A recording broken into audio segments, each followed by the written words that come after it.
2월 18일 목요일 새벽입니다. 다니엘 9장 24절에서 27절까지입니다. 같이 보시겠습니다. 내 백성과 내 거룩한 성을 위하여 이른 이레를 기한으로 정하였나니 허물이 그치며 죄가 끝나며 죄악이 용서되며 영원한 의가 드러나며 환상과 예언이 응하며 또 지극히 거룩한 이가 기름 부음을 받으리라.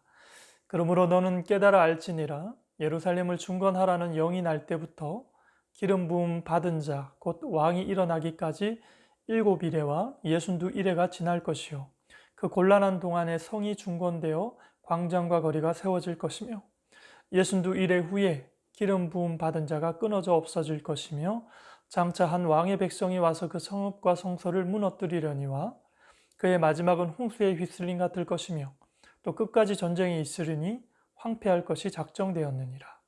그가 장차 많은 사람들과 더불어 한 이레 동안의 언약을 굳게 맺고 그가 그 이레의 절반에 제사와 예물을 금지할 것이며 또 포악하여 가증한 것이 날개를 의지하여 설 것이며 또 이미 정한 종말까지 진노가 황폐하게 하는 자에게 쏟아지리라 하였느니라 하니라. 아멘. 9장의 중요한 단어 가운데 이른 이레라는 표현이 있습니다. 여기에 대한 추가 설명이 필요할 것 같아서 오늘 9장을 한 번 더 나누어 여러분들에게 설명할 기회를 갖게 되었습니다.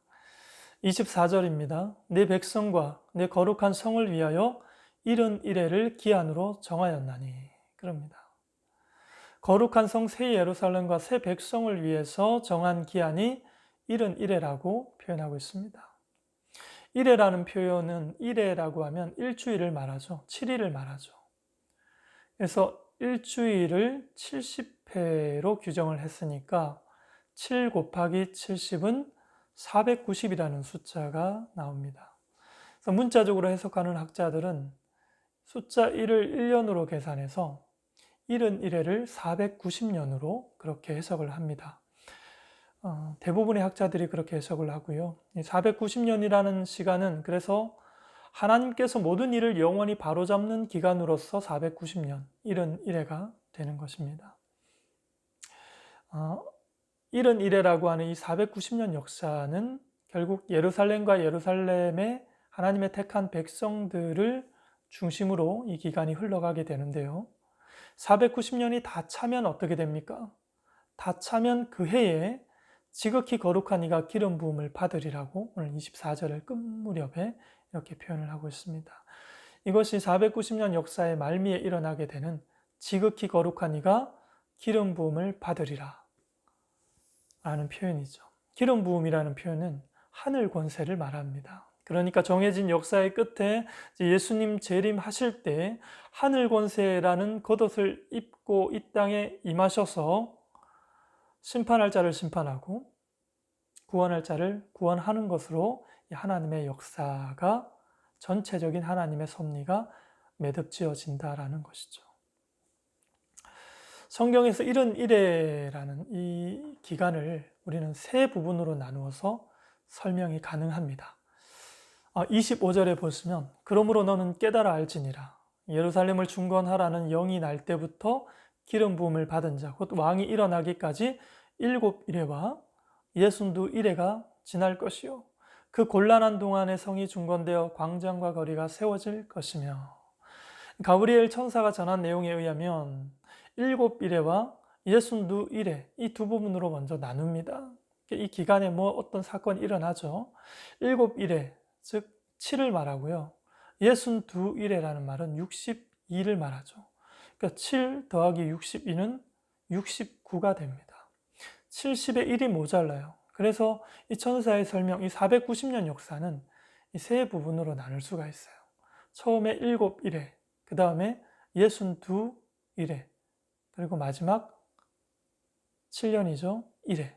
이렇게 해서 세 부분으로 나눌 수가 있는데 처음 7일에는 그 기간이 어디까지냐? 다니엘 시대로부터 해서 예루살렘 성이 재건되는 그 기간까지가 7일회가 되죠. 예루살렘 성전과 성벽 재건하는 그 과정은 성경의 에스라와 느헤미야서를 보면 기록되어져 있는 것들을 우리가 확인할 수 있죠. 25절에 보면 이 성이 제거되는 과정이 시원시원하게 제거되지 않고 어떻게 되죠? 그 곤란한 동안에 성이 중건된다라고 예견이 됩니다. 성전의 벽돌 하나하나 올리는 것이 이게 쉽지 않았다는 것이죠.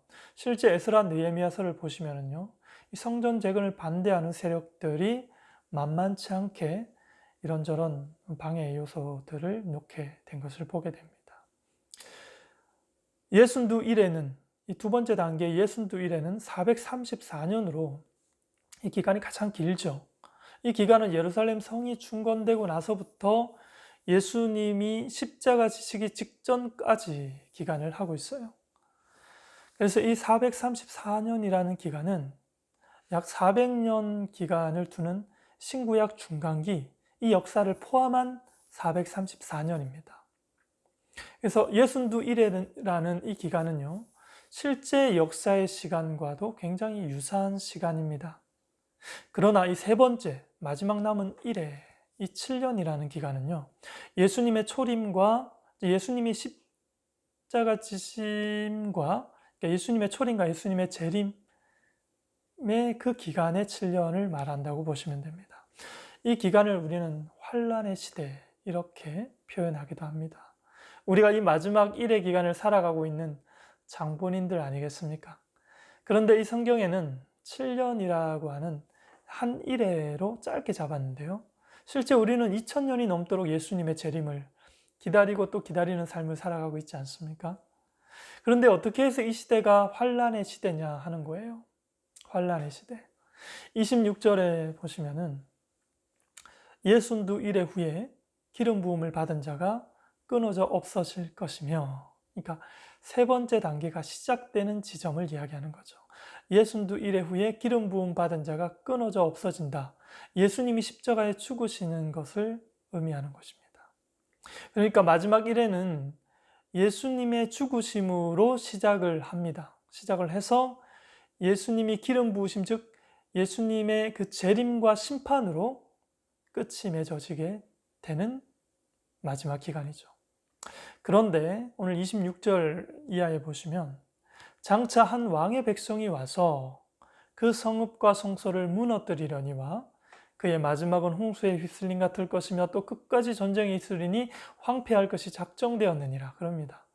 그러니까 예수님의 십자가 지시고 죽으셨어요. 재건된 성을 또 그러니까 예수님 십자가 죽으시고 그것은 곧 예수님의 사역의 성공이었죠. 그러나 예수가 죽고 어떤 일이 일어나게 됩니까? 통회하고 자복하는 일들이 곳곳에서 일어납니까? 아닙니다.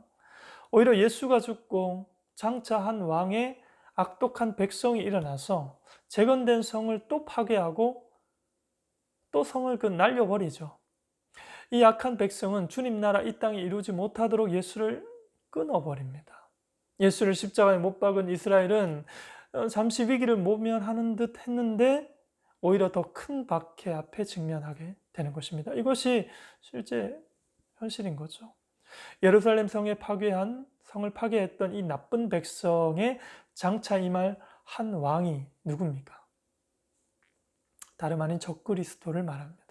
그는 회복된 악명 높은 로마 제국의 지도자가 되어서 예루살렘을 침략할 것이고 그는 주의 언약을 깨뜨릴 것이고 결국 그는 만인 앞에서 독재자로 확정 지을 것입니다.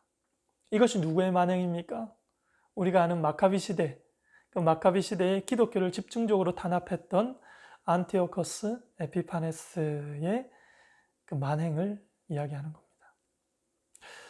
이런 자를 일컬어서 마태복음 24장에서 뭐라고 하죠?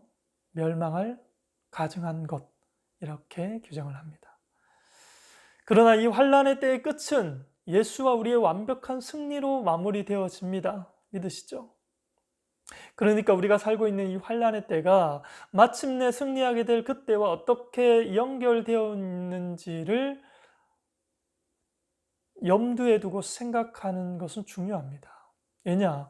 인류 운명의 끝을 지고 계신 하나님이 믿는 자의 삶의 과정 속에 깊이 간섭하고 계시다는 것을 우리는 믿음의 눈으로 볼 수 있기 때문에 그렇습니다. 아니, 끝은 끝이고 지금이 힘든데 어떻게 하라는 말이냐가 아니라 하나님께서 이 모든 것들을 연결시켜 놓았다는 거예요. 우리는 완전한 승리자의 자리에 서게 될 우리의 인생의 마지막 그 매듭 지점이 오늘의 환난 중에 있는 우리의 현실과 어떻게 연결되어 있는가는 굉장히 중요하죠. 이런 생각도 해봤습니다. 예수님 재림하실 때 이제 빛으로 임하실 텐데 이 적그리스도의 이 역할이라는 게 뭐냐라고 했을 때 적그리스도는 오실 예수 그리스도를 더 빛나게 해주는 그런 잠시 동안의 그런 역할을 하는데 잠시 어두움의 용도로 쓰임을 받고 빛이 옴과 동시에 이슬처럼 사라져버리는 운명의 집단, 이 적그리스도라는 것입니다. 어찌 보면 참 불쌍하죠. 오늘 하나님께서 다니엘을 통해서 우리에게 그림 한 편을 선물해 주셨습니다. 그 그림은 하나님의 전체 섭리를 그 한 편의 그림 속에 담겨져 있는 그 그림입니다. 너무 귀한 선물이죠. 이 선물을 잘 간직하셔서 오늘도 잘 살아 승리하는 삶을 사시기를 간절히 격려하고 또 응원하겠습니다.